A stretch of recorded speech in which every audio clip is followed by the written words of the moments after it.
एथर matric result सर्वप्रथमे आम कहीपर क्यों website रे फास्ट रिजल्ट देखी हम जहाँ विषय में आपको भिडियो जनइबी एमती आप देखूँ जहाँकि सरकार तरफ जो गतकाल एक नोटिफिकेशन जारी होती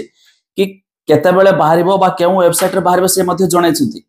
किंतु ताठू फास्ट भी आपड़ रिजल्ट देखिपारे क्यों वेबसाइट रे प्रति वर्ष आसता है जहाँ विषय में जाना शेष पर्यटन देखूँ ता पूर्व लाइक टे कर दिंतु सब्सक्राइब करना सब्सक्राइब पाखर घंटी चिन्ह को दबाई दिंतु जहाँकि तार प्रोसेस आपको जन दूसरी आपड़ क्विकली रोल नंबर जरिए देखिपारे प्रोसेस देखो प्रथम आप कौन करेंगे ना एक ब्राउजर ओपन करेंगे गूगल रे एठी बीएससी ओडिशा लिखिक सर्च करेंगे तो आपण सामने देखूँ प्रथम एक वेबसाइट आसुची bscodisha.ac.in ये पोर्टाल टी आप ओपन करेंगे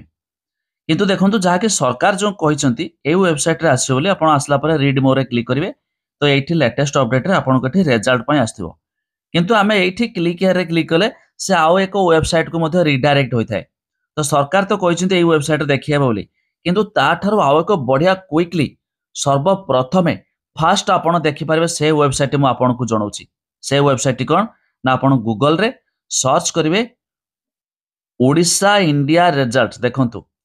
ओडिशा इंडिया रिजल्ट सर्च कले आसी एक वेबसाइट odisha.indiaresults.com तार ऊपर आम क्लिक करवा एबे ये देखो आपण सामने आसी board of secondary education Odisha बस तार ऊपर क्लिक करवा एमती एडवर्टाइज आसले क्लिक क्लोज करदे एबे ये देखो आसी एनुअल एचएससी एग्जामिनेशन 2025 ऑलरेडी आसी सारी प्लस तले देखो मध्यमा सांस्कृतिक एग्जामिनेशन 2025 आसी सारी जानी रखु आपड़ एत सब बुलेवा कि आसा अपेक्षा आप जो वीडियो देखुं डायरेक्ट लिंक मुझे डेस्क्रिप्शन तार ऊपर क्लिक करूँ आराम से यही पेज ऊपर आसीजे आप रिजल्ट देखिपारे तबे ये खूब शीघ्र क्लिक हेयर आसो जमी देखो रेजिस्टर हेयर लिखाई आपन को रेजिस्टर करने की आवश्यक नहीं खूब शीघ्र ये क्लिक हेयर आसिले तार ऊपर क्लिक करेंगे रोल नंबर देके आराम से रिजल्ट पाइबे तबे सर्वप्रथमे फास्ट प्रति वर्ष यही वेबसाइट आसता है ए वर्ष भी आसो जमीती कि जितेबाला आपड़ भी वीडियो देखुए